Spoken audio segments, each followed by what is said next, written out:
In the German federal election, held on the 23rd of February, the conservative CDU-CSU bloc, led by Friedrich Merz, emerged victorious with 28.5%. However, the far-right Alternative für Deutschland, AfD, achieved a historic result, becoming the second largest party with 20.8%. The AfD surge reflects a significant shift in Germany's political landscape, as the party doubled its vote share compared to the 2021 election. The case of Germany is only the latest in Europe. National and populist parties, often close to right-wing extremist ideologies, have made significant gains in many EU countries. Today they actually lead a number of them, and this trend is set to continue. In this video, we'll delve into this surge of extremism in the EU, looking closely at some specific examples. AfD, Alternative für Deutschland, is a national conservative, Eurosceptic and right-wing populist party. The party was created in 2013 as a fiscally conservative movement, opposing the euro currency and the European Union's financial bailouts granted to southern European countries.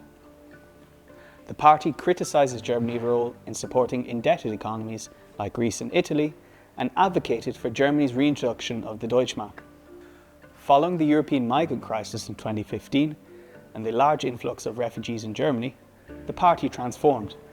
It shifted its stances and focused on opposing immigration, supporting nationalism and adopting anti-Islam rhetoric. Lately, the party has shown support for climate rollback policies.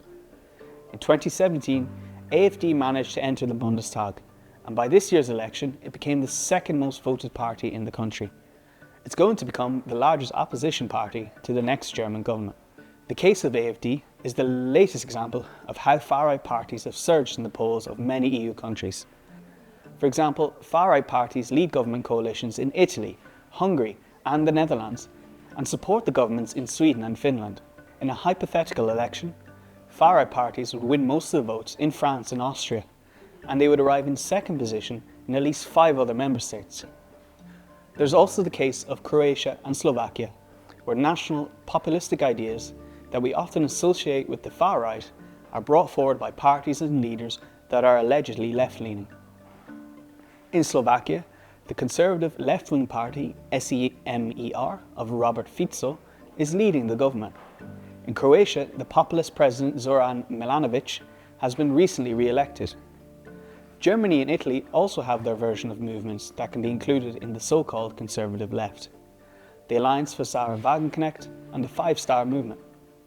15 years ago, far-right, populist and extreme nationalist parties had minimal influence in EU member states, with few holding positions of power or serving as the main opposition in Parliament. This political shift has had a direct impact on policies across the EU, particularly on migration. Measures that were once considered extreme are now mainstream, influencing not only right-wing governments but also centrist parties. The European Pact on Migration and Asylum, which aims to toughen border controls and expand the use of detention and deportation, reflects this trend. While officially framed as a way to ensure solidarity among member states, the pact reinforces deterrence and externalisation policies, key demands of far-right parties. In practice, this means tighter border controls, increased pushbacks, and deals with third countries to prevent migrants from reaching EU soil. Italy's agreements with Tunisia and Libya to curb departures, as well as the EU's broader push for external processing centres, align with policies long advocated by nationalist parties. These policies have been officially endorsed by the President of the European Commission, Ursula von der Leyen. They are also part of the political programme of Germany's Christian Democrats, the party of the likely next German Chancellor, Friedrich Merz. Migration is not the only policy area where far-right and ultra-nationalist narratives have reshaped the mainstream. Several governments have also rolled back commitments to climate action. In the US, President Donald Trump's administration has escalated attacks on LGBTQ rights, transgender protections, and so-called woke culture.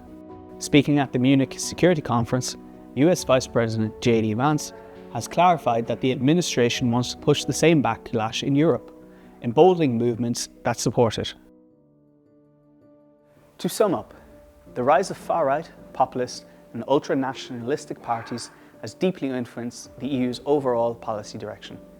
This has also happened while these parties were in the opposition, shaping the political discourse and influencing narratives.